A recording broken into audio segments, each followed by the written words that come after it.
Falar sobre sistemas.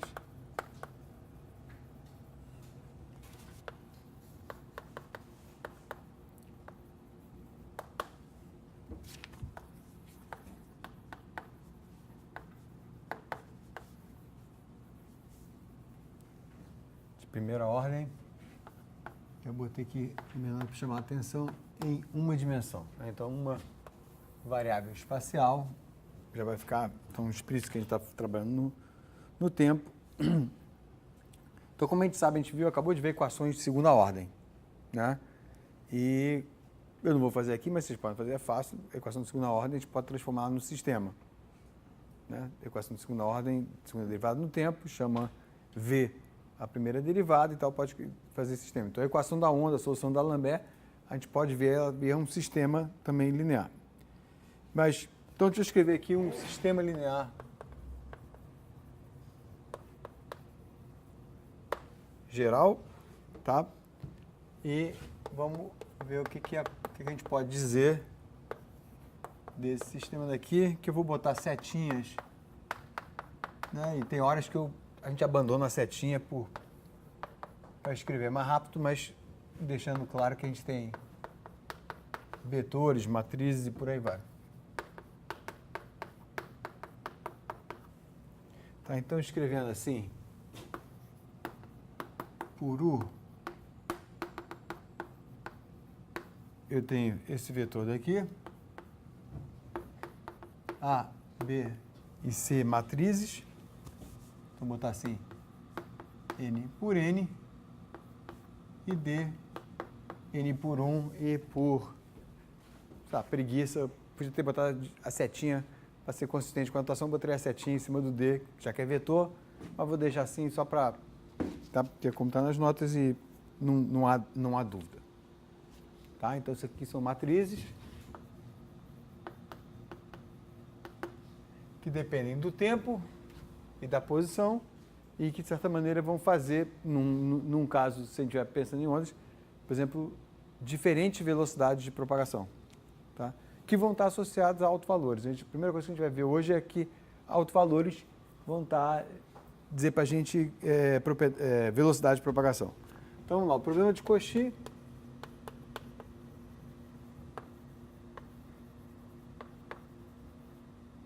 eu vou escrever da seguinte maneira. De novo, estou seguindo ainda Fritz John e ele escreve com a seguinte notação, seguir a notação do Fritz John para facilitar a vida de vocês também. Então, o problema de Cauchy, já vou dizer porque que ele muda um pouquinho a notação dele, mas nada demais. O problema de Cauchy tem dados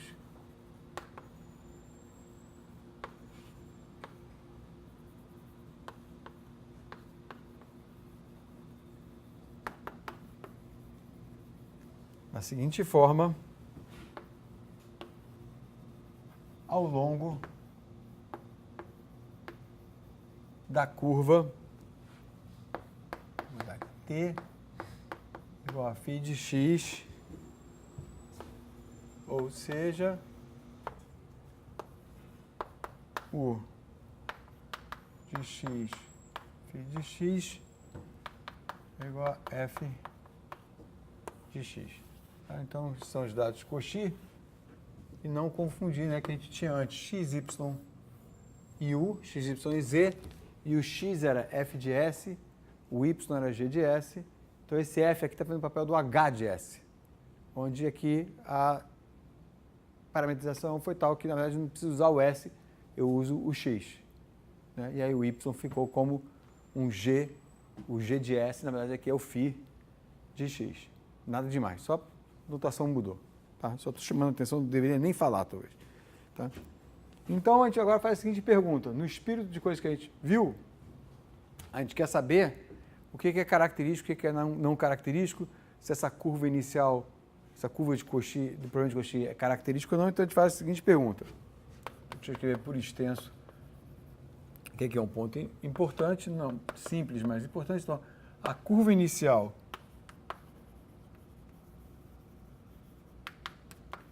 é característica, tá? Então, lembrando que a gente viu, principalmente para a equação de segunda ordem, o espírito é parecido. Vocês vão perceber rapidinho que o espírito é parecido. A pergunta é basicamente a mesma, mas eu vou escrever aqui para ficar claro. Então, A curva inicial é característica se não, tá isso aqui em, como se fosse negrito, se não conseguirmos, que é um R, calcular as derivadas de U a partir dos dados de Cauchy.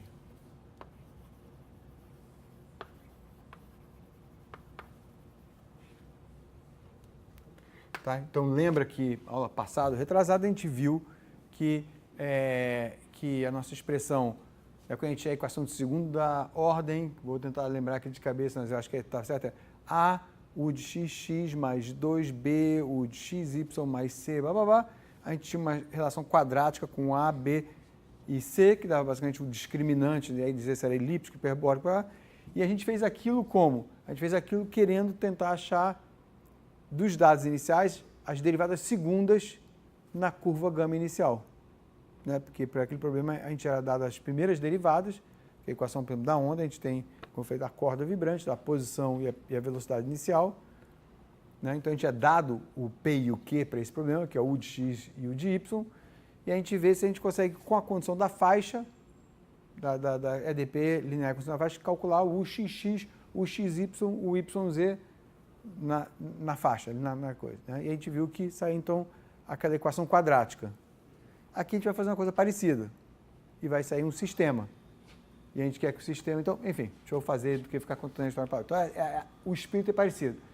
Então, aqui, ó, a gente tem um sistema de primeira ordem, a gente é dado o valor da solução nessa curva inicial, só que aqui tem N componentes, no princípio não é nenhum problema. Já vou fazer um comentário sobre isso daqui a pouquinho. Acho que quando eu tentar interpretar da mesma maneira um pouco a condição da faixa, porque vai ser agora meio que em N dimensões. Tá? Então a gente tem o seguinte. Em T igual a φx, temos, vou botar assim, temos, então, usando a minha maneira, né, o Fritz John, não acho que em nenhum momento chama isso de EDP inicial, mas só para ficar claro que a EDP é avaliada sobre a curva inicialmente, então a EDP inicial, vou só reescrever a equação.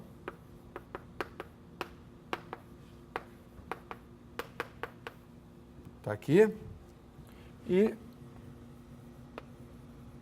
a condição da faixa. E aí vou pausar um minutinho para vocês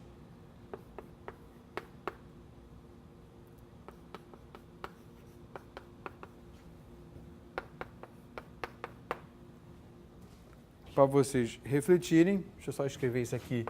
Vai me dar que U de x é igual a menos, vou botar assim, F' menos Φ'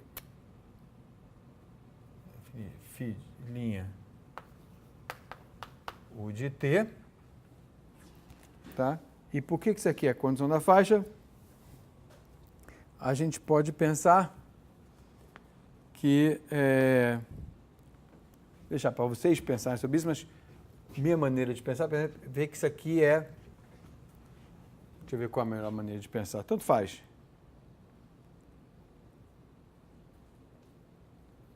Vou fazer assim, talvez como tem aqui rabiscado nas minhas notas, que eu rabisquei depois, nem sei se está no Xerox ou não.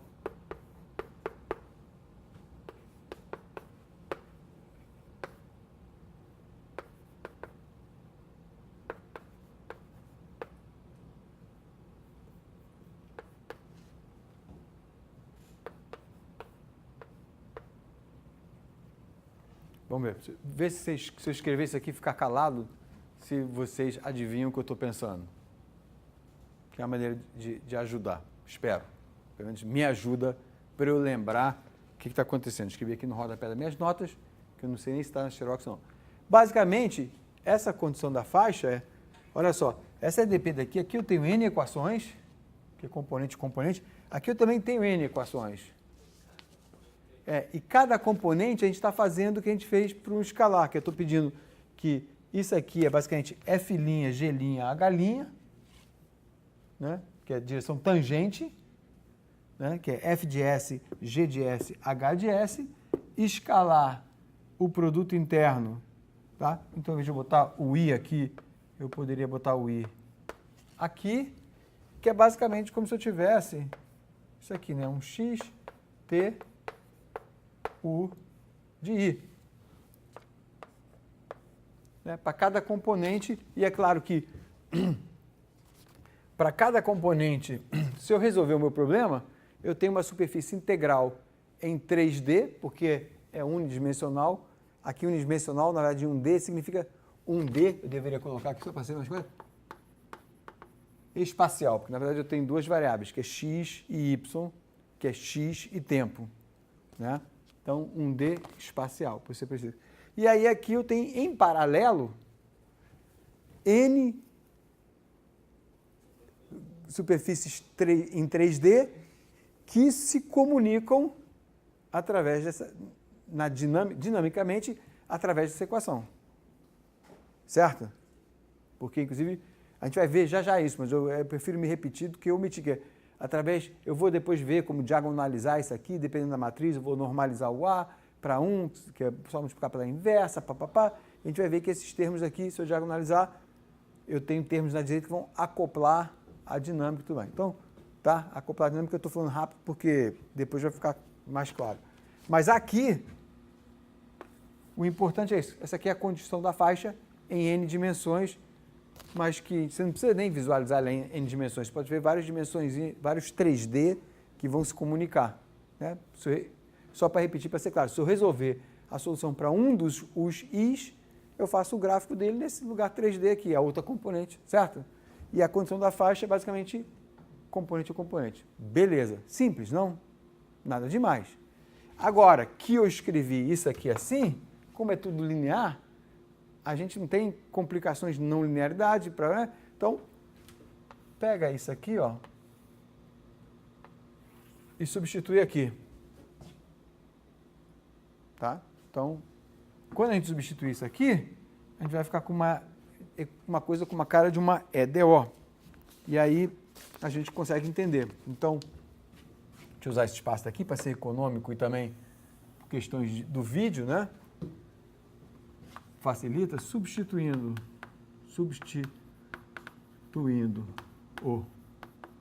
o de x, perdão, na EDP inicial, temos o seguinte.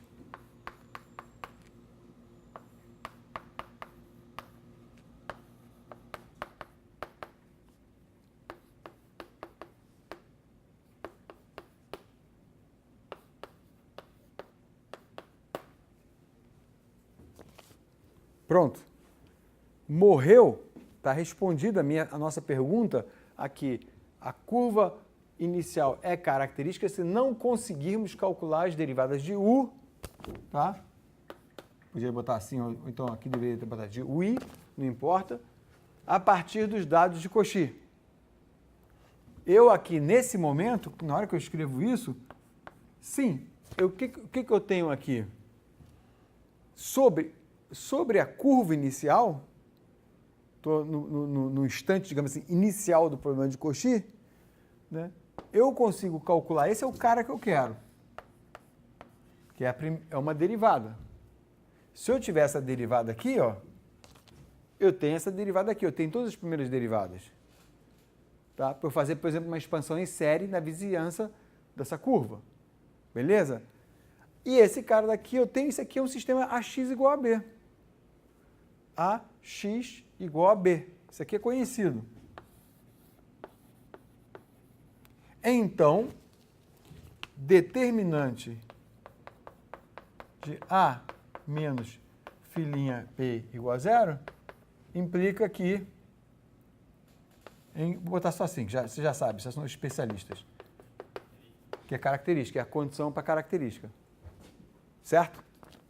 Eu não vou conseguir sair dessa curva. Não vou conseguir resolver esse sistema. Isso aqui é a mesma coisa que isso aqui.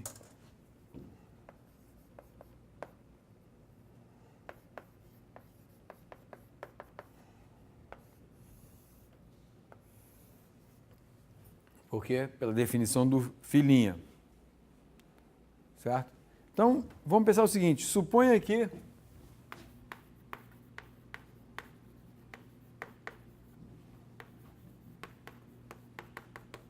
determinante de A é diferente de zero, que implica que podemos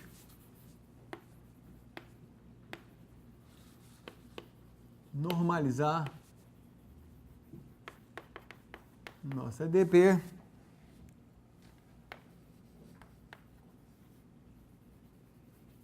da seguinte forma.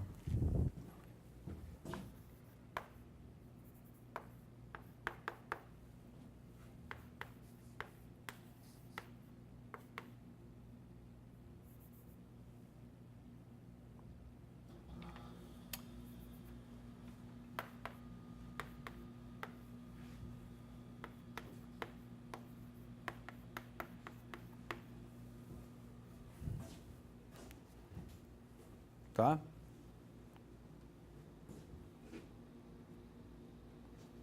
E aí eu vou agora, vamos abandonar o tio, como a gente faz muito em matemática, troca de variáveis, muitas vezes escrevendo artigo, fala, seja a variável x', y', o x tio, faz a mudança de variáveis e depois fala, esquece o tio, só para simplificar a escritura não é simplificar. Então, eu tenho aqui o b tio, né? Aí vou esquecer o tio, tá? Então, a equação característica é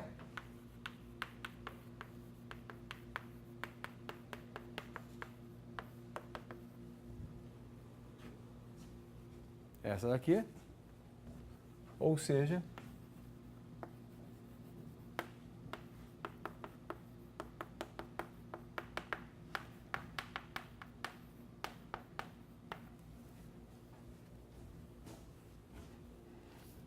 dx dt igual a lambda i, vou botar aqui que lambda i é uma função de xt, que a matriz B depende de xt, a B-til também vai depender de xt.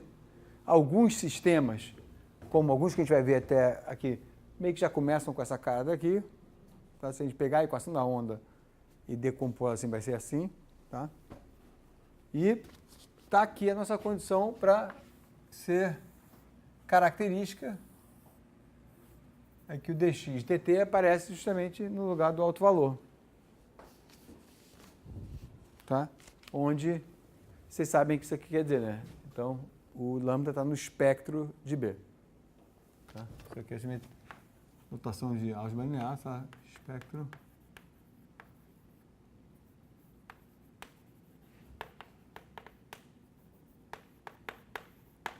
da matriz B. Então, essa matriz B com coeficientes variáveis dá ideia de, é um modelo, isso aqui seria um modelo, se for um modelo tipo de onda, a gente vai ver, mas eu gosto de fazer onda como se fosse uma onda viajando num meio heterogêneo, né, que varia de velocidade, e as velocidades possíveis dependem, só que isso aqui é um sistema, dependem dos autovalores, sendo reais. Né? Então, para ser velocidade, para o sistema ser hiperbólico, os autovalores são reais. Tá? A gente então, é importante eu frisar isso. É exatamente o que eu vou falar na próxima página. Então, tá lá. Então, o sistema, vou escrever aqui porque isso é importante, simples, mas importante, o sistema sendo dito, vou escrever um pouquinho mais completo do que nas notas, hiperbólico, implica que os autovalores de B são reais com, vou escrever uma forma um pouquinho melhor do que está nas notas, com um conjunto completo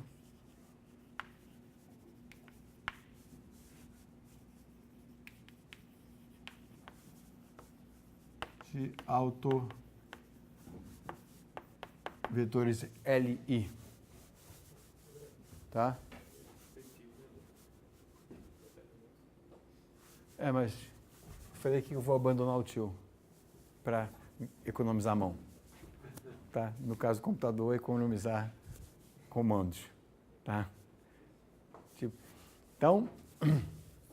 Então, se o sistema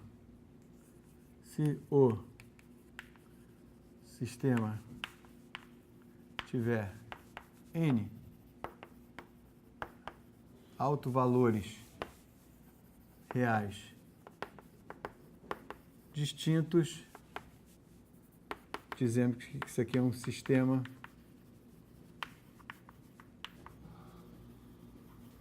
estritamente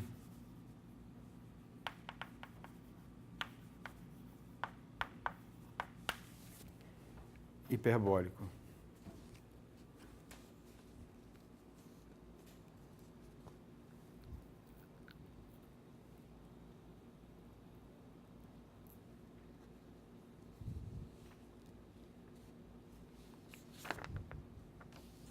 Tá? Então, por quê? Porque se os N autovalores forem distintos, a gente tem uma base completa de autovetores.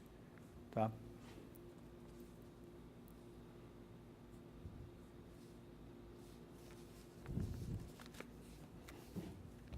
Tá, então, na nossa notação, a gente tem o seguinte, B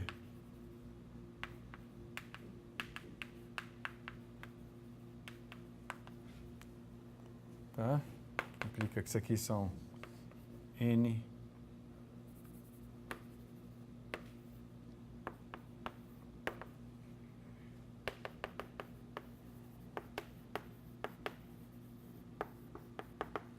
autovetores LI.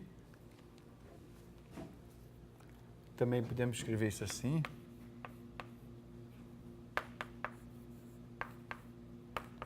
Isso significa que eu vou chamar de gamazão a matriz modal.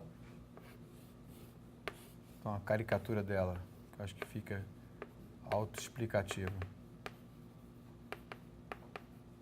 É assim, né? Com os autovetores por coluna.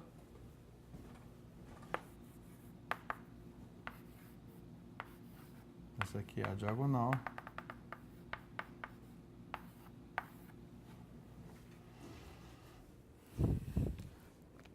Tá? E aí a gente pode fazer o seguinte. A gente já pode agora fazer a seguinte mudança de variável. Façamos a seguinte mudança de variáveis, que eu vou chamar Vzão de gama menos 1 Uzão. Essa é a minha mudança de variáveis. E aí não é difícil de ver que isso aqui acontece. Estou usando a matriz modal, que diagonaliza o U, e é simplesmente ficar coletando termos. Tá? Onde agora aqui essas matrizes STIL são novas matrizes STIL e que são definidas assim.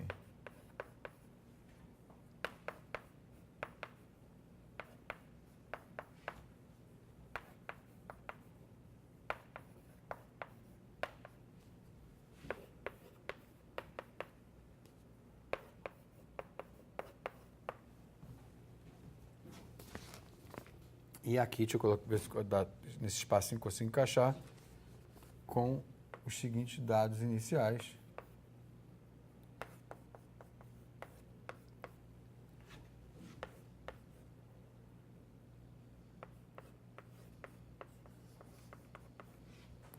E que a gente vai chamar isso aqui de G de X.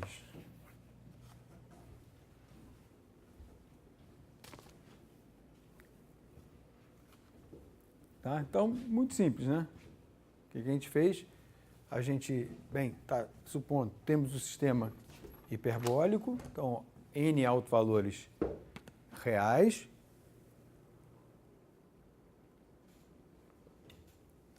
N autovetores ali, logo a matriz B é diagonalizável, né? Em outras palavras, isso aqui tudo aqui significa que a matriz B é diagonalizável.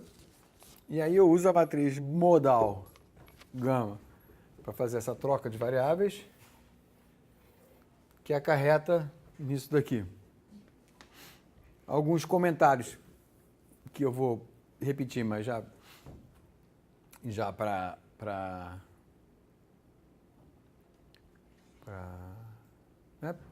falar. Imagina que se eu não tivesse, no meu problema inicial, e em alguns problemas que a gente vai ver, inclusive a gente não tem. Tem meio que começa com um problema assim. Isso aqui igual a zero. Problema na crosta terrestre ou ondas em águas rasas, mais ou menos o problema começa assim. Isso aqui igual a zero. Tá? Se isso aqui é igual a zero, né? Calhou que essa matriz C e D não existe, é igual a zero, aqui vai também ser igual a zero. Certo? E o que tem de interessante nesse sistema aqui em V? Ele é trivial, porque os modos estão desacoplados. Eu tenho aqui N equações da onda unidirecional que não conversam entre si. Faz sentido o que eu estou falando? Ou seja, cada componente VI do vetor é VI de t mais lambda-i, VI de x, onde o lambda-i é a velocidade da equação da onda para a direita ou para a esquerda, dependendo do sinal do alto valor. Certo? Então, a gente vê que essa equação, os autovalores, então aqui está claro agora, os autovalores como velocidade de propagação, se é positivo ou negativo é para a direita ou para a esquerda, isso aqui tudo são equações do tipo que a gente viu lá no comecinho da aula, que era isso aqui, né? São N equações desse tipo aqui que não conversam entre si. Você resolve uma, resolve a outra, resolve a outra, resolve a outra, resolve a outra, e acabou. Agora, esse termo daqui acopla esse tráfego de informação. Como eu falo, que é informação para a direita, informação para a esquerda, e por aí vai. Vai depender do sinal dos autovalores, que vão depender, o problema é mais complexo, porque vão depender, o autovalor depende de onde ele está e em que momento do tempo. O problema pode ser complicado, que aqui, nesse ponto aqui, de repente, a informação vai para lá, daqui a pouco ela vai para cá. Certo? Da mesma maneira que isso aqui eu estou no x fixo. Como também se eu mudar do x, né, no mesmo tempo, enfim. Então já vou fazer eu vou fazer um desenho para vocês ficar bem claro porque que eu venho chamando isso sempre de tráfego de informação, que já dá para entender, mas nesse problema aqui, o tráfego de informação é mais complicado. Mas na hora que eu escrever ele assim, ele já não fica, ele fica mais fácil de entender e pelo menos fazer um desenho. Tá bom? É o que a gente vai ver a seguir. Deixa eu ver se eu esqueci alguma coisa de falar aqui. Acho que não. Então, o que eu chamei nas notas é assim, o panorama deste problema segue, vou dizer assim, segue a seguinte figura.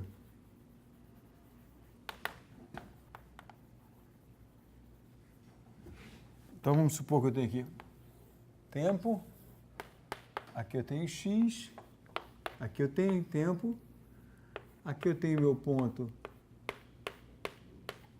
xt, igualzinho eu tinha na equação da onda.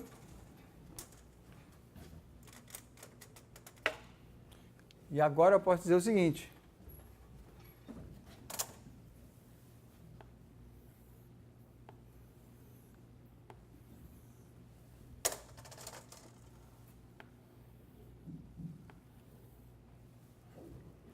Está aqui a minha fiação, vagamente falando, para meu tráfego de informação, onde seja, isso aqui é a característica C1, C2, Cn, onde eu tenho dx dt igual a lambda i de 1 a n.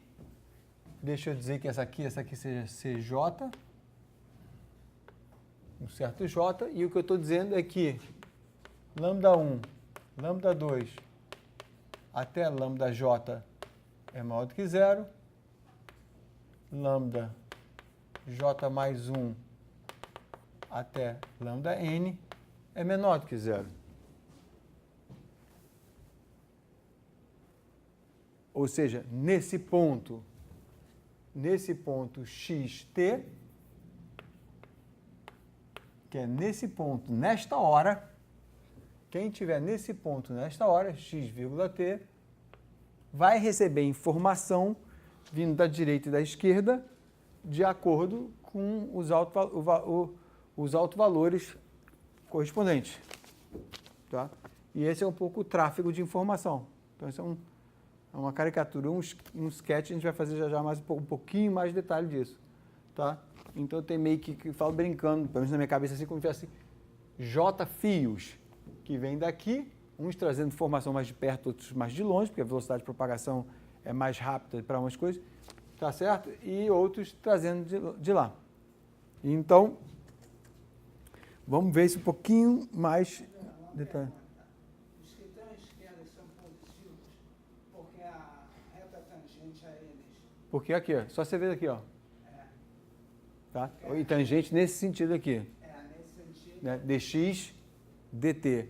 Então, dx dt sendo positivo, o autovalor é positivo, que são os laranjas. Tá? E o outro é a inclinação negativa. Tá? Isso mesmo. Esse foi o meu entendimento. E está perfeito. Tipo, reta tangente a curva. Isso, exatamente. E aí, está perfeito. E aí a gente faz o seguinte. Né? Para a equação da onda a gente tinha duas características, agora a gente tem n. E em notação indicial, então, deixa eu escrever agora. Isso que eu quero fazer. Em notação não matricial, mas indicial, componente a componente, olhando para os índices. Assim.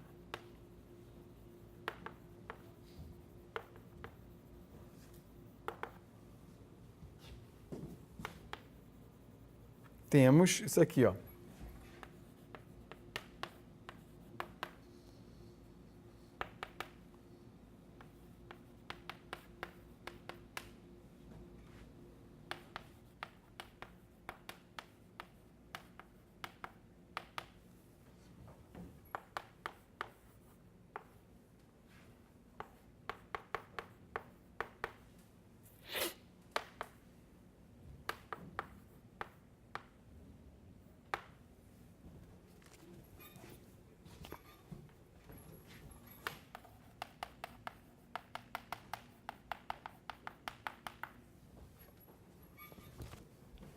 Tá? Então, isso aqui é indicial, que é justamente o que eu fiz aqui. Trivial, você pegar uma componente daqui e fazer o produto matricial, onde essa parte daqui, na verdade não tem produto matricial, essa parte daqui é a derivada total ao longo da característica, por isso que eu escrevi ali dvi dt como sendo definida, né? E aqui sim tem o produto matricial, né? Quer dizer, matriz vetor, que é isso aqui, mais a outra componente. Tá? Então, vou dizer aqui assim, talvez escrevendo um pouquinho melhor do que está nas notas, ao integrarmos sobre eu acho que isso assim, aqui no 4 está escrito melhor do que eu escrevi nas notas, ao integrarmos sobre a iésima característica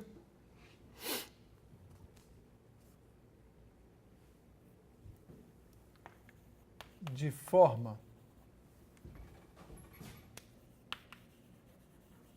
retroativa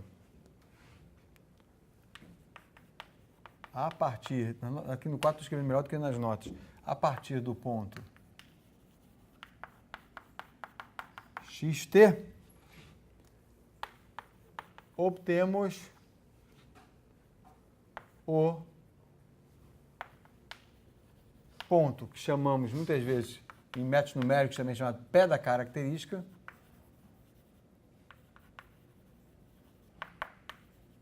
ou também ponto de partida.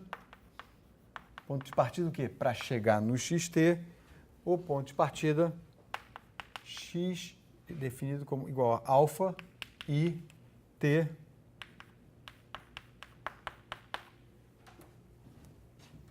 tá? Então, se eu tiver aqui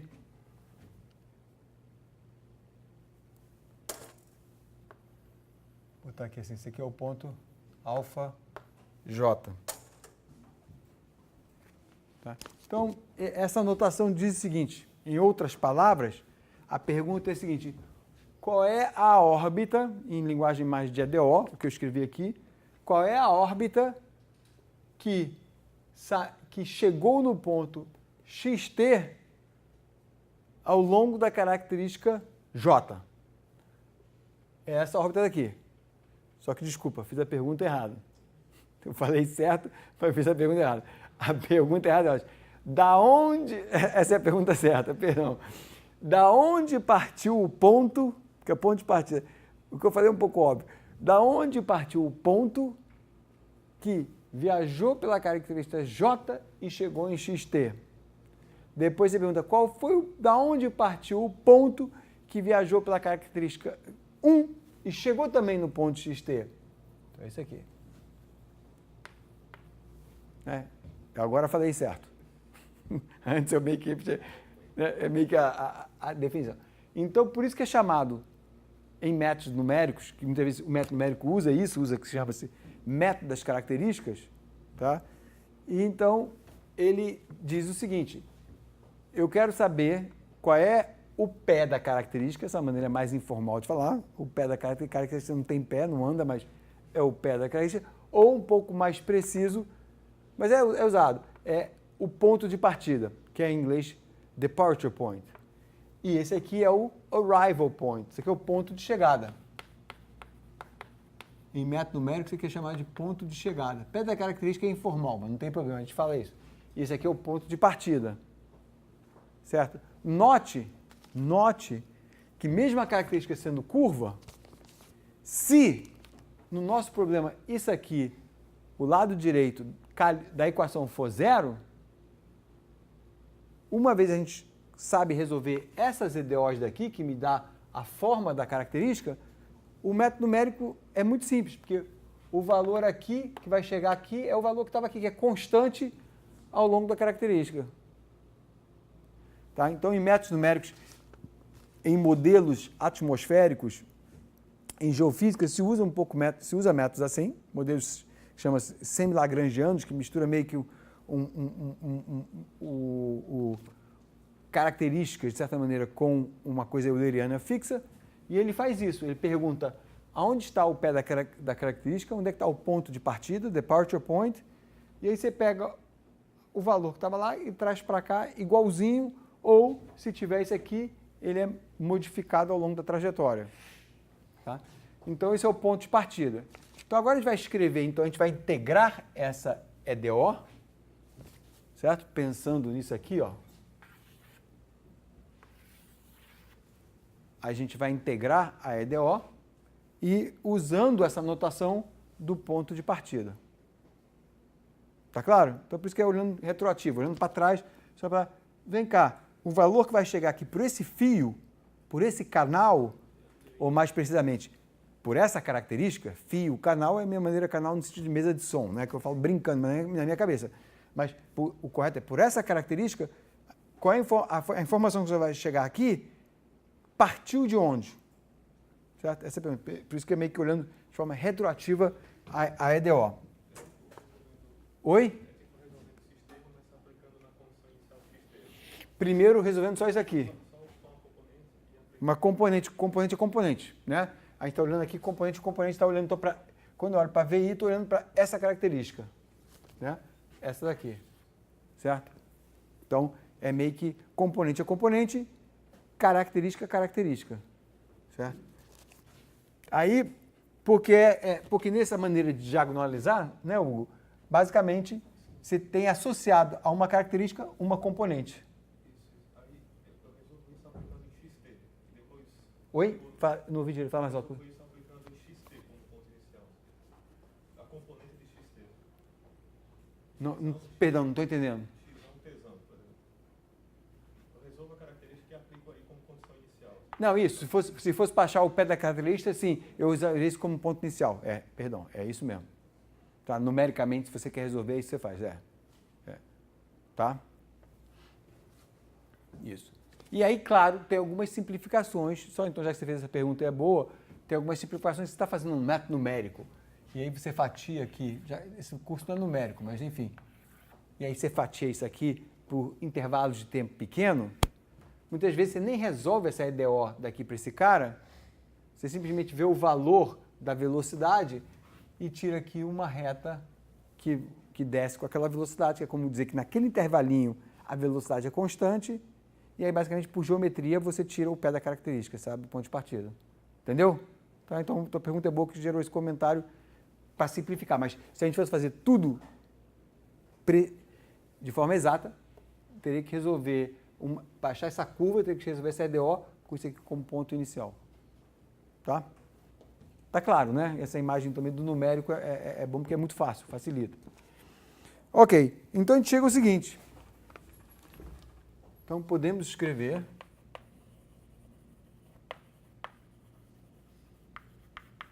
que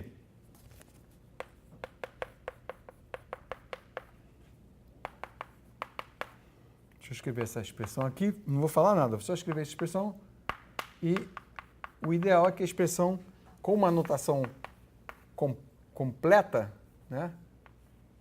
Ou seja, sem ser uma notação condensada, fale por si, para vocês.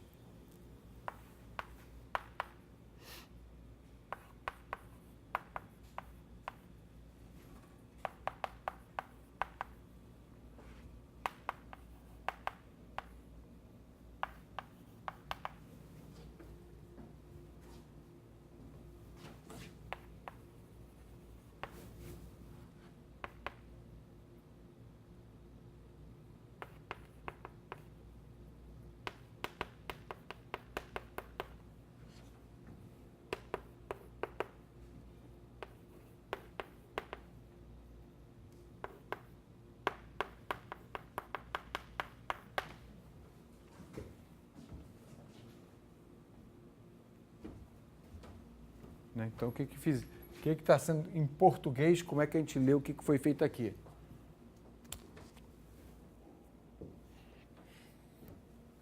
Vamos lá, alguns de vocês até podem me ajudar. Então, olha só, eu ajudando vocês a me ajudarem, está aqui vírgula, né, e baseando na pergunta, passando, né, começando com o que o Hugo perguntou, é aqui, ok, eu para achar o pé da característica, resolvo uma EDO para trás, com isso aqui como ponto inicial, né? Dado inicial, que é o x inicial, né? E esse tempo, na verdade, inicial, mas a gente vai estar voltando no tempo, certo? A gente resolve isso aqui para achar essa coisa. Agora, quando eu escrevo isso aqui, eu estou integrando isso daqui e estou, para vocês perceberem uma diferençazinha, que a notação está dizendo isso para a gente. Mas como é talvez a primeira vez que vocês estão vendo, quero já. Eu estou agora integrando isso aqui, que é a minha EDP, nas novas variáveis, V, e supondo que eu já tenho o pé da característica. Eu já resolvi o problema que você falou. Certo? Então agora eu estou integrando no sentido do tempo normal. Estou integrando aqui, ó, subindo aqui. E eu estou subindo aqui, agora, também pensando que, em paralelo, eu estou resolvendo os outros, ou momentaneamente, até se fosse um método numérico, eu poderia desacoplar, mas teoricamente eu não posso, que é todas as soluções das outras características também. Tá? Mas, supondo que eu sei fazer isso, nem sempre é fácil, né? Porque tem todo o que eu quero dizer é que eu estou integrando essa EDP, que é a nossa EDP original, escrita como uma EDO, método das características, ao longo desta característica. Então, vamos pensar que a gente está sobre essa daqui, tá? Que agora eu estou pensando como sendo AI. Eu estou ao longo dessa daqui. É claro que aqui vão aparecer todos os outros, mas agora eu estou integrando no sentido normal, de 0 a t, onde esse dv/dt, como já está escrito como uma derivada total ao longo da característica, é valor final menos valor inicial e, como eu falei, supondo que eu sei onde é que é o ponto de partida. Então, isso aqui é uma fórmula exata. Quer dizer, isso aqui está exato, está bonitinho. É claro que, para eu extrair um número daqui, se eu estivesse resolvendo isso aqui em generalidade, não, é complicado, porque, na verdade, aqui eu tenho acoplamento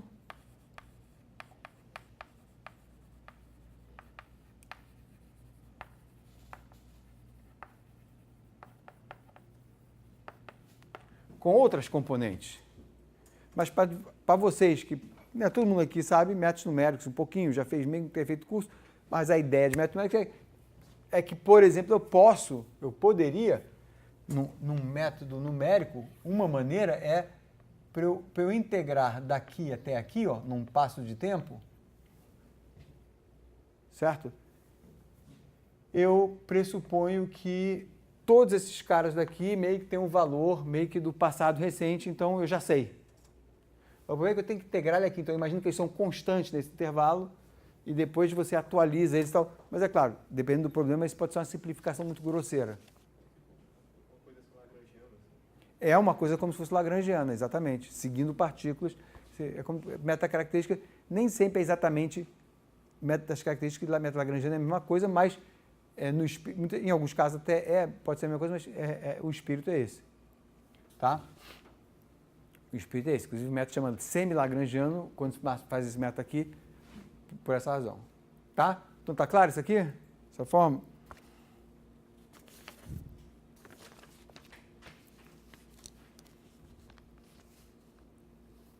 E aí, como um comentário, está nas notas, não vou escrever tudo, está nas notas.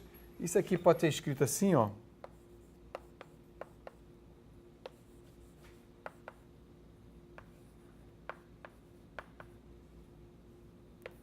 Eu vou botar setinhas nas notas, nem tão setinhas, tá? Em que o S é um operador linear, agindo sobre esse cara daqui.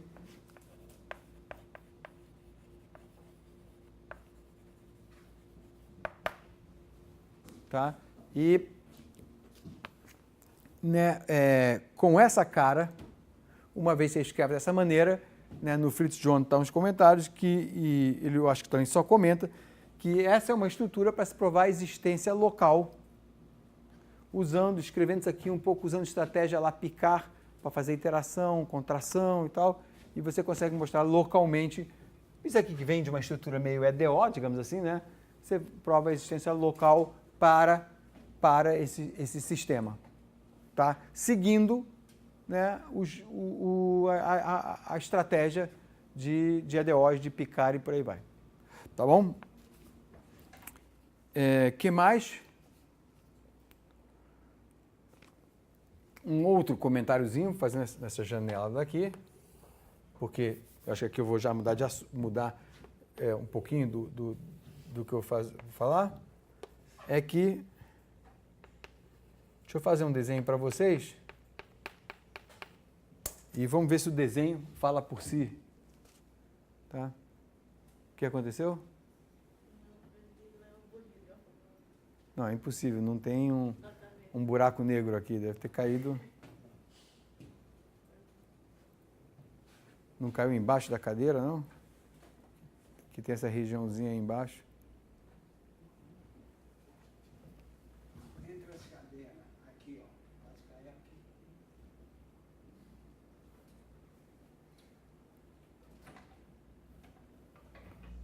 Bem, vamos seguir. Se você precisar de uma caneta, eu tenho aqui, depois você me devolve. Então, usando aqui as cores, olha só essa figura aqui, se ela fala por si, ó.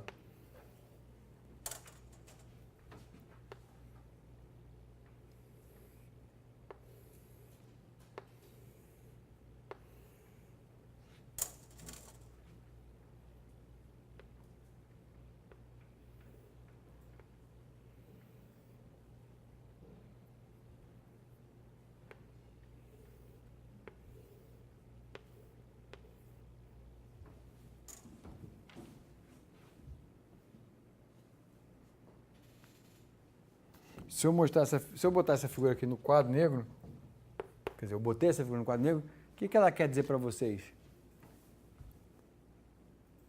Assim, tá meio que seco, né? De propósito. Informação não completa, de propósito. Mas qual uma interpretação viável que vocês podem dar a essa figura? O que o André está escrevendo aqui, essa figura assim? Qual a explicação viável para essa figura?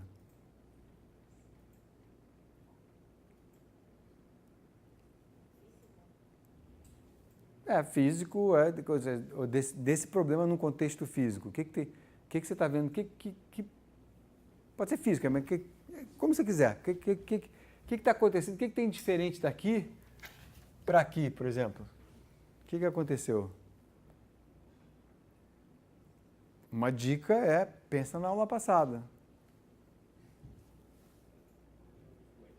Oi? Não é bem região, quer dizer, tem região de influência V, mas não é bem, quer dizer, tem mais do que isso. Região de influência porque, enfim, você está vendo as características voando para lá e para cá e tal, mas quando você vê, olha só, primeiro, dica, o que tem diferente dessa figura para essa figura, tá? Imaginando que eu tivesse colocado, então, 3 aqui, para não dizer que a contagem aqui é diferente, tá? Tem 4 laranjas e 3 vermelhas, não é isso? 1, 2, 3, 1, 2, 3, 4. Beleza, tá? Então, o que tem diferente daqui para aqui? E que lembra coisa da aula passada? Olha só, o que está aparecendo de diferente aqui é essas características vermelhas que eu estou indicando aqui. E isso aqui não lembra aquele problema com o contorno aqui, ó? É só isso. Então, um problema com essa fiação, como eu falo brincando, com esse tráfego de informação, com essas características. Só que na aula passada a gente fez a regra do paralelogramo, características retas, porque era a equação da onda. Aqui é uma coisa esquemática, é uma caricatura, porque o problema é mais complicado, mas eu estou só mostrando como é que é o tráfego de influência. Então, se eu tiver um ponto, certos pontos aqui, ó, vai pegar a informação aqui do dado inicial, mas esse aqui vai ter que pegar dado da fronteira, e aqui na fronteira vai chegar dados dos vermelhos e por aí vai. Isso aqui é esquemático, só um esboço. Tá? E é isso que essa figura quer dizer, mais nada. Tá?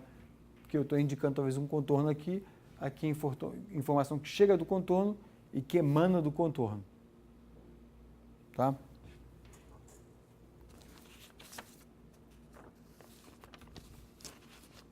Ok, ainda um pouquinho nesse espírito, vamos ver agora sistemas, se eu tiver, por exemplo, um sistema, o que é um sistema quase linear e ondas simples, depois eu vou dar um exemplo mais concreto. Aqui é uma coisa um pouco também esquemática, sistemas,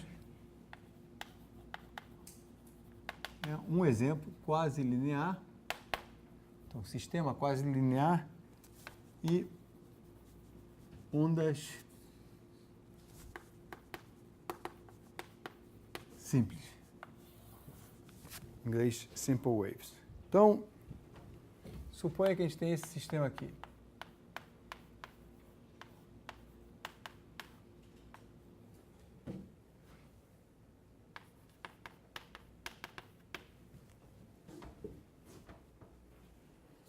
Tá? Então,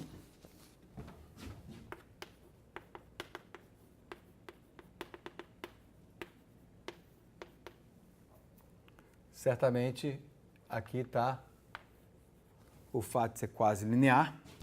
A matriz agora, eu vou mostrar um exemplo para vocês, hoje deve dar tempo, já, não certamente dá tempo, vou mostrar para vocês um exemplo que a gente até já meio que falou dele, coisa parecida, onde eu tenho agora uma matriz, que aqui, em vez de estar dependendo explicitamente de x e t, está dependendo da solução. Então, é um sistema não linear, mas nesse caso quase linear, porque depende de linear nas derivadas mais altas. Certo? Um pouco como uma burger, exatamente, só que numa versão do sistema. Exatamente. Tá? Então, vamos supor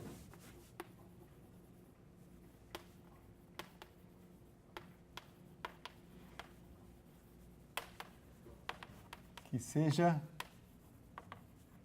hiperbólico. O que isso quer dizer? Alto valor de Diagonalizáveis com altos valores reais. Tá? Diagonalizável significa que mesmo que tenha alto valor repetido, a gente tem uma base completa de autovetores, certo? E os altos valores vão agora depender da solução. Dependência mais completa, complicada. Mas formalmente, para escrever, se eu suponho que é diagonalizável, obrigado, um abraço, já sei que isso é fato.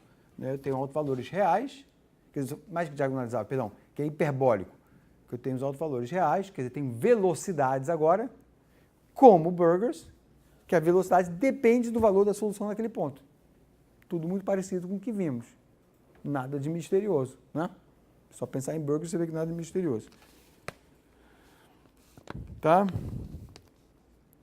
Então, agora um comentário.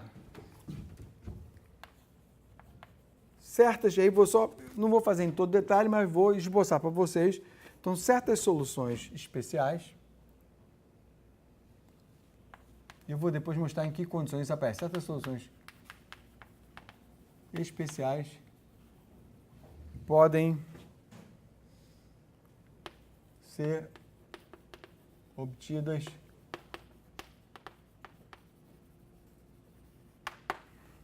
explicitamente. Então, um exemplo ocorre quando estamos em uma situação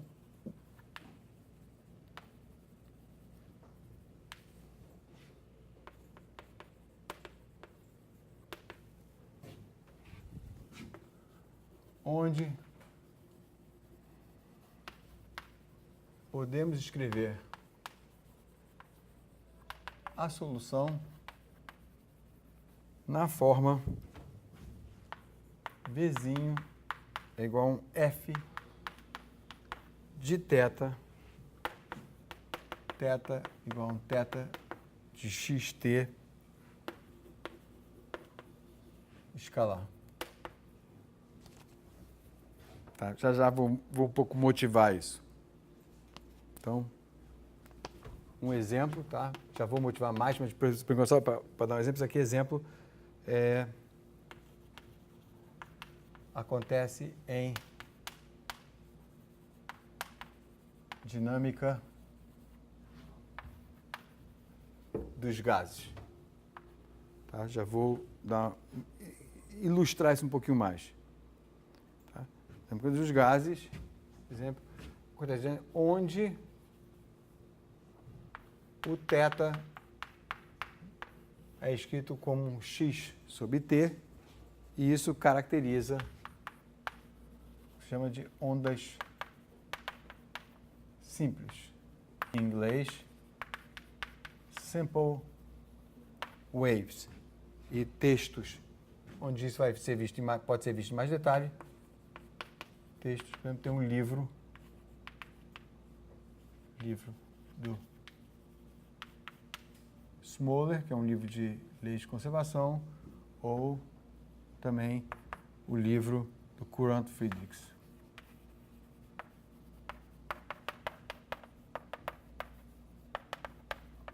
Para quem tiver interesse, são livros que falam sobre isso, tá?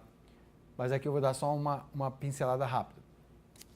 Então, você faz, na verdade, o que está sendo feito aqui é uma espécie de como eu acho que eu já falei essa palavra aqui, um ansatz. Certo? Já falei nessa palavra? Sim, por favor. É isso, é uma onda...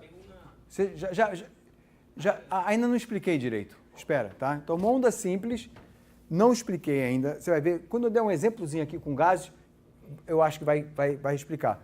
Tá? Então, por enquanto, está um pouco puramente formal do ponto de vista matemático. Nesse momento, uma onda simples é uma onda em que você pode escrever o F. Então, como o ansatz, você pode escrever o F, não, o seu V, como uma função de um escalar. Lembra que ela era uma função de x e t. Então, a função de um escalar, você faz uma mudança de variáveis, tá? E que ela é a função de um escalar. Está aqui essa função de escalar. O escalar depende de x e t, mas é uma função de escalar e, em particular, em alguns problemas, esse escalar é dessa fórmula x sobre t. Aqui eu estou dando porque pode ser uma relação xt geral. Tá? Tem até casos que, de vez em quando você vê, talvez a gente veja quando fala na equação do calor, tem uma forma que chama de autossimilaridade, tal, que é um pouquinho com esse jeitão, assim, self-similar e tal. Um pouquinho desse jeito. Pega aqui, eu não sei se isso aqui é bem self-similar. É um pouco simples demais, acho para chamar de self-similar, mas... Onde, quando esse θ for da forma x sobre t, tá? Isso aqui é uma maneira de caracterizar o que se chama de ondas simples, e aqui o nome está artificial. Mas já você vai ver um pouquinho que tem a ver com o que se chama também de um leque de rarefação no caso de gases. Talvez já tenham vocês ouvido, não sei, Hugo, que trabalha um pouco, não sei se você ouviu falar em leque de rarefação.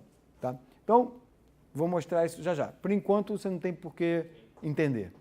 Tá? Em um segundo vai. Tá?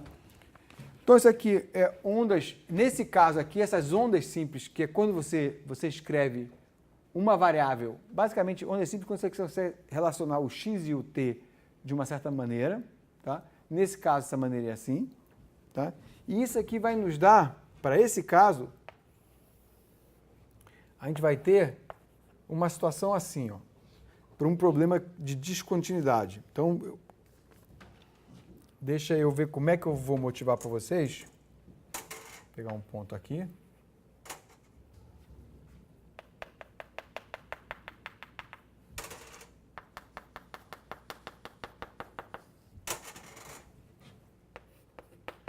Aqui é x, aqui é tempo, tá? Então, deixa eu motivar isso aqui para vocês. Imagina que no instante inicial eu tenha x0, x, aqui é ρ,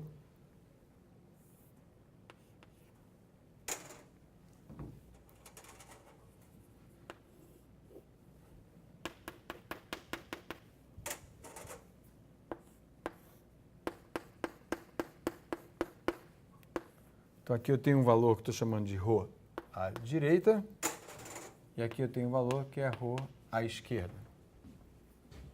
Tá? Ρ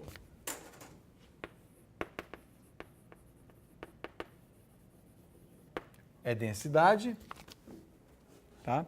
Eu não estou mostrando as equações para vocês, tá? Que seriam equações de gases desse tipo aqui.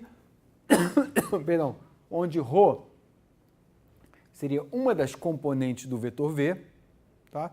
Mais adiante, hoje, não sei se vai dar tempo, mas talvez na aula que vem eu vou escrever uma equação de gases para vocês. Tá? Hoje eu vou escrever umas mais simples.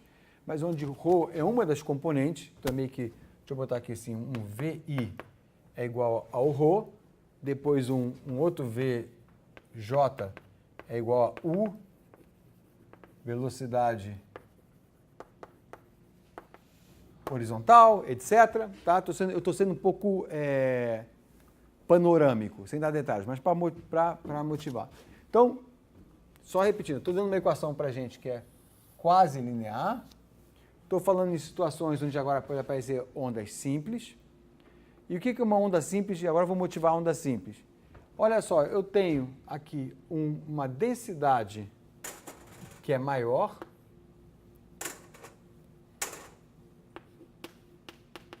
do que a esquerda. Eu tenho um dado inicial, isso aqui seria ρ0. Eu tenho um dado inicial que é descontínuo, tá? Numa equação, inclusive, não linear, num sistema. E a gente meio que é mais ou menos intuitivo. Agora estou só usando intuição, não estou resolvendo a EDP, estou só usando a intuição. É mais ou menos intuitivo que vai acontecer o seguinte.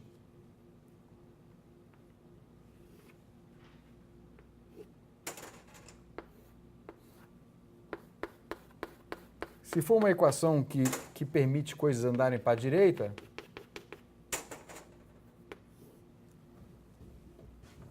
que num tempo t maior do que t0, o que essa figura está dizendo? Que se essa é uma equação que permite coisas andar para a direita, o gás mais denso e que, dependendo da equação, por exemplo, viaja mais rápido, ele começa a vir para a direita, né, o gás começa, e nessa região daqui, branca,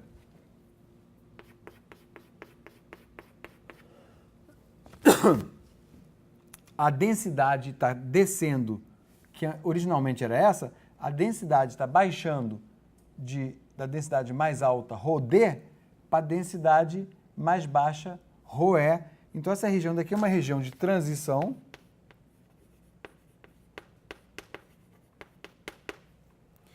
Nesse caso, de rarefação. Porque, note, o gás está ficando mais rarefeito, passando de um gás mais denso para um gás menos denso. Certo? De rarefação. E o que mais que eu posso dizer aqui? Porque é muito qualitativo. Sim, deixa eu falar assim. E aí, vamos supor que aqui a gente tem uma característica assim.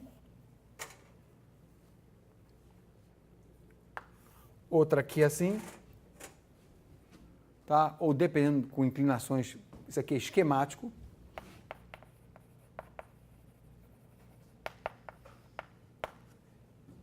Tá?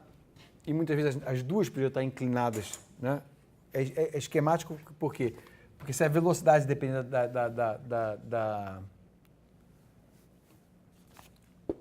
da densidade, na verdade a velocidade mais alta para cá e as duas estariam para a direita. Vocês estão entendendo? Falando? As duas características estariam para a direita, que estaria tudo viajando para lá. E aí aqui, então isso aqui, deixa eu fazer um desenho melhor. Não, deixa eu fazer um desenho melhor. Isso é para fazer aquela figura certa. Então isso aqui é numa situação assim, ó. Que de repente a gente está no referencial móvel. É assim.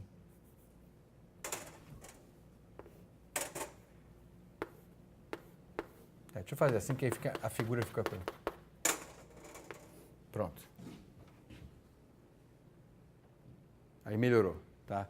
Porque a rarefação está andando a partir desse ponto, como se eu estivesse no referencial móvel acompanhando, e aí essa característica aqui vai para a esquerda, essa característica aqui vem para a direita, e no meio eu tenho uma densidade que é menor do que ρd e maior do que ρe.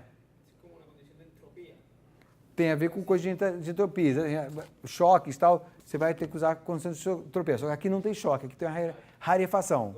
Tá? Mas choque é que você entra com entropia, aqui é rarefação. E aí aqui, ó, você completa a solução nessa forma.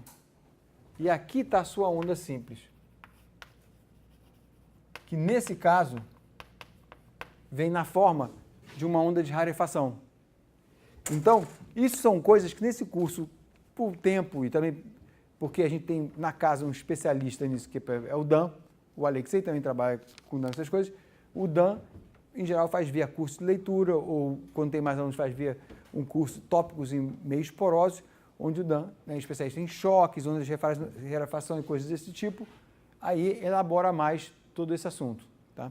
Mas aqui eu quero dar uma apanhada, vou falar depois de choques um pouquinho, não hoje, mas um pouquinho, dar uns exemplos de coisas de choques e talvez situação, a gente, né, chamando a atenção que não tem unicidade, por aí vai. E aí quando precisa de condições de entropia para ter unicidade. Então aqui, ó, o que essas figurinhas estão dizendo, o que eu quero dizer é, situação não linear, autovalores variam, bababá. A gente pode construir, em alguns casos, construir a solução usando essa noção de ondas simples. Note que num certo tempo, se eu tirar uma foto aqui, cortar aqui, a gente vê que a zona de rarefação está aumentando. Então, à esquerda, como a informação está viajando para cá, isso significa que à esquerda da curva vermelha, a densidade é sempre o quê? Ρ constante. Não deu tempo da informação de que isso é tipo coisa ao longo das linhas de um problema de rima. Você tem aqui uma membranazinha separando os dois gases e no instante zero você tira essa membrana e aí começa esse movimento. Aqui, do lado direito da curva laranja, eu tenho ρ D, porque aqui, ó, não deu tempo de chegar a informação de que alguém rompeu a membrana, certo? E aí você constrói graficamente, nesse caso, a solução, colocando uma onda simples, que é um leque de rarefação, justamente para fazer essa transição da densidade. E esse leque é dessa forma. Tá? O que isso obedece? É isso que está faltando. Deixa eu tirar o esquemático agora, porque não está tão esquemático. Está faltando eu escrever. Então você faz o seguinte, vou botar o Z0 aqui. Você substitui o ansatz na EDP, e aí sai o seguinte.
E olha cá, então, o que foi feito aqui? Substituindo esse ansatz, então, falando assim, eu acho que tem uma onda, posso completar a solução nesse vazio daqui com uma solução do tipo onda simples.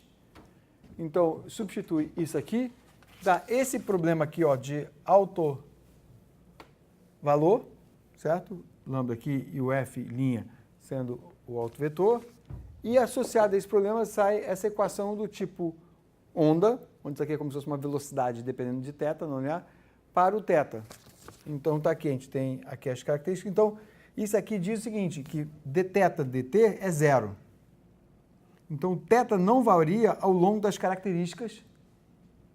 Tá? E isso vai dar um pouco como essa lei de transição dessas ondas, e por isso chama leque de rarefação. É um leque preso, apoiado nesse ponto, e que completa a solução entre duas regiões onde a solução é constante, aqui e aqui. Tá? E muitas coisas de leis de conservação são assim, aqui não tem choque, dependendo da situação desse problema de rima, se a gente invertesse, botasse o mais denso aqui e o mais leve para cá, e usasse a equação de Burgers, dá para fazer de cabeça agora. Quer dizer, de cabeça a ideia só. Né? Se eu trocar de posição esse dado inicial descontínuo, certo? E eu resolver só um sistema de Burgers para esse dado inicial, o que acontece? O maior vai andar mais rápido que o menor. Logo, esse cara aqui vai atropelar o menor, vai gerar um choque. E aí, com choque, sim, eu tenho que ter condições, depois de ver, de entropia, para poder ter unicidade e tal. Enfim, outras questões. E aqui note que eu estou começando, não só a equação me dá um choque, como eu estou começando com um dado inicial que não é contínuo e tal e tal. E isso são típicos problemas de leis de conservação, típicos problemas do que o outro pessoal aqui do grupo de fluidos, que é o Dan e o Alexei, em algumas coisas. O Alexei está muito interessado em turbulência também, mas o Alexei chegou aqui no IMPA trabalhando com o Dan, eles se interessam. Então são coisas de leis de conservação e que, de novo, como eu falei, eu vou falar mais um pouquinho sobre isso, mas isso em si pode ser de choques, interação entre choques, tudo isso, problema de rima, especialidade do Dan, que ele faz isso muitas vezes via curso de leitura ou tópicos, tem mais alunos, ao mesmo tempo, faz via tópico, um curso de tópicos. Então, deixa eu só esboçar uma coisinha rapidinho para terminar, talvez até para eu repetir na aula que vem. Vou ali para aquele primeiro quadro, que é um exemplo mais concreto, e a gente para.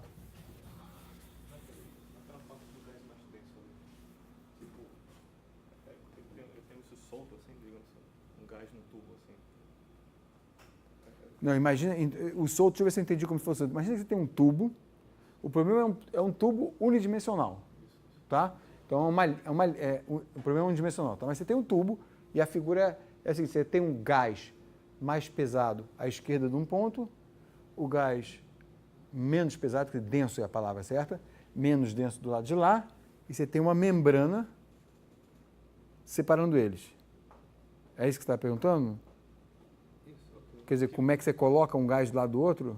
Mas o gás mais denso, ele fica livre para tipo assim, antes do anteparo, assim? Não, então tá. Eu acho que eu estou entendendo melhor sobre. Por isso que eu estava falando do anteparo. Então pensa o seguinte: você tem um tubo infinito nas duas direções. Então, antes de romper o anteparo, daqui para lá tem gás ρe infinito para lá, em repouso. Certo? Daqui para lá tem o gás, estou falando certo? É esquerda para vocês, direita. Tem o gás d, ρd, infinito para lá em repouso. Tá? Então, dado inicial é um dado inicial descontínuo em ρ e zero na velocidade, em repouso. Então, se ele é semi-infinito, por exemplo, poderia gerar um choque, por exemplo, se ele fica confinado aqui? Não, a descontinuidade é meio que nessa membrana que separa, né? Tá? Tá em repouso, não tem choque, não tem nada. Tem só essa descontinuidade aqui de contato a princípio. Você tira essa separação no instante zero, aí vai haver um movimento, certo? Por diferença de densidade. Se você olhar para certas equações de estado, que aí você tem pressão como função da densidade, tá? Ou densidade em função da pressão, como você quiser, aí tudo isso vai gerar um gradiente de pressão, movimento e tudo mais, para as equações de dinâmica dos gases. Então, não sei muito bem o que está te incomodando, não estou conseguindo botar o dedo se tem alguma coisa te incomodando. Cada gás é semi-infinito, separado por essa portinhola matematicamente, que é só um ponto de descontinuidade que de repente você libera para começar a dinâmica. Tá? Eles estão em repouso. Então, deixa eu ver o que eu falo. Faltam pouquíssimos minutos, nem sei se tem tempo para falar. As perguntas são ótimas e bem-vindas, e inclusive coisas também que não estão claras.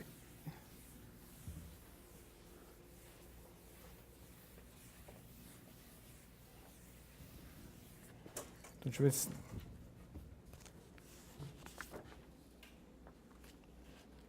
Tá, então só escrever uma coisinha que eu vou falar na aula que vem. Né? Faltam 5 minutos. Então, olha só, as nossas ondas acústicas eram escritas assim, ó. A última coisa que eu fazia é trivial.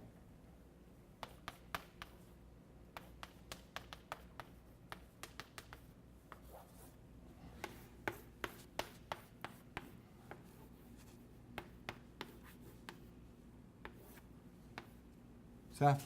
Que era a velocidade variável, né, a crosta terrestre, e onde o ρ e o kappa eram funções de z. Densidade e a compressibilidade, a gente em geral escreve assim, trabalha com a função 1 sobre kappa mesmo, se quiser. Né, se quiser. Então, como até na maneira que eu vou escrever agora, vai ser assim, deixa eu escrever kappa mesmo.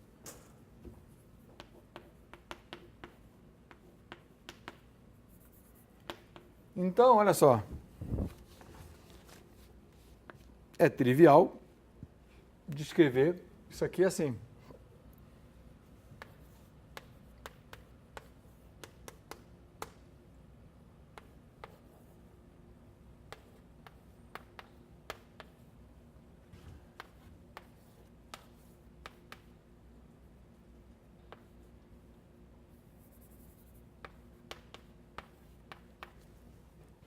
Certo? Trivial, escrevi o sistema assim. Os coeficientes são variáveis, mas não importa. E agora daqui, a gente... igual a zero, certo. Obrigado. E agora daqui sai...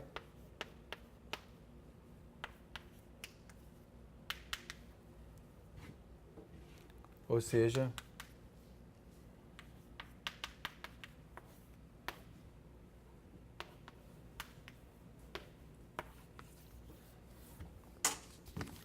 já sabem do que eu estou falando. Então, os autovalores dessa matriz daqui, né? Mesmo no caso, não importa, constante por partes, vai dizer que esse autovalor aqui é constante por partes no modelo da crosta terrestre, certo? Então, ele pode depender de Z, não tem problema nenhum. Ele é real e distinto, o sistema é hiperbólico, e a gente sabe que isso aqui tem a ver com o quê? Com a velocidade de propagação do som em cada camada do subsolo diferente, seja ela rocha, areia, argila, né, no problema de petróleo, por exemplo. Então, isso aqui tem a ver com isso aqui é a velocidade do som em cada parte do subsolo, seja a onda descendo ou subindo, enfim, depende. Tem problemas que o eixo do Z é para cima, tem problemas que o eixo do Z é para baixo, mas não importa, né? Porque a velocidade para cima e para baixo é a mesma. Tá? Então, vou parar aqui, esses aí são os autovalores, né? E esse é um sistema estritamente hiperbólico, só que, né, nesse caso, os coeficientes são descontínuos, tudo mais, a gente vai ver um pouquinho sobre isso em algum momento. Mas então aqui é um bom ponto de parar.